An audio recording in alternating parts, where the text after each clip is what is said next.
All right. I love chicken time.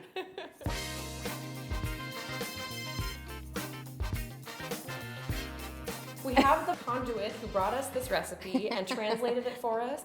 Amanda, our fearless leader and co-founder of Food 52, whose mom brought us this technique. It's like a huge family favorite. It was something that when she was working, I remember her making a lot because she would prep the chicken in the morning, go to work, and then come home and oven fry it. What she would do is essentially kind of chilled cold brine on the chicken. That is, it turns out, like the trick.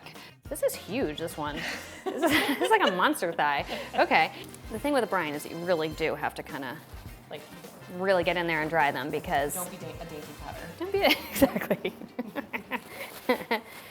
Pat with conviction. Great.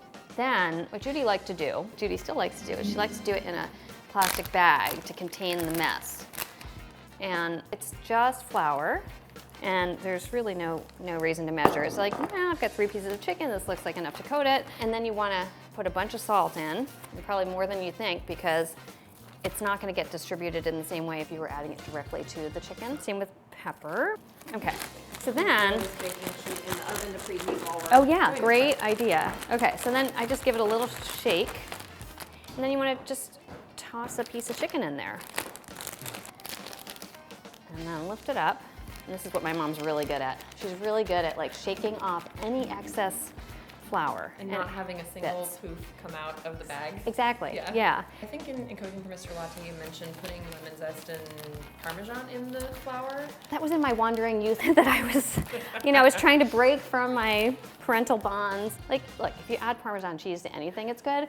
So it's not that I don't recommend it, but it's just that if I were to tell you what I do now, I just do what my mom does. And there you go. So it's all nice and lightly floured and coated.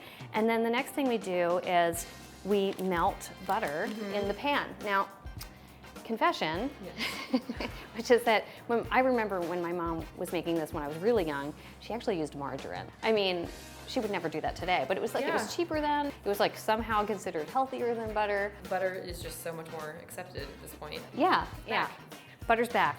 And also, I'm just gonna tell you that I'm feeling very tortured at the moment because as a Virgo with like floury hands, I'm like, I really just want to wash my hands. But I'm going to tell you this story and then I'm going to go wash my hands, which is that years ago I wrote about Gabrielle Hamilton, and she had a dish that was a chicken dish, and then she used the chicken drippings to make like a vinaigrette, which would wilt the salad. It was so good. So you could do that too. Like you could take like whatever's left in the pan, like literally whisk in maybe some like Dijon and vinegar and then pour it over greens. The one thing that I did, and only because I looked at the roasting pan, saw all the crispy bits and the good like rendered chicken fat. If I used a pan that could go on the stovetop, I've thrown vegetables into that and like deglazed the pan with like beer or wine or whatever I had around, and then just kind of like toss the vegetables in that. So I had like chicken fatty vegetables. Oh, yum. Yeah. So I bet our pan is probably hot. We can show the butter thing. You can I wash my hands? Okay, awesome. Thank you.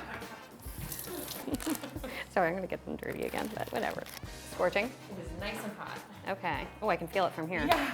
Woo! This was my favorite part because she would just take a stick and then it would just start sizzling and like skating. Sliding all over. Yeah, skating around the pan. Okay.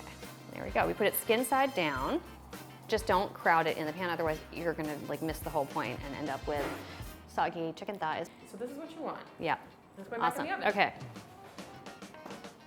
Wow, these look so good. They're almost like creme brulee, where they look like they have this like crisp, like shatterable top. Yeah, I know, and that's something that you don't get with normal fried chicken. You're not gonna get that cool.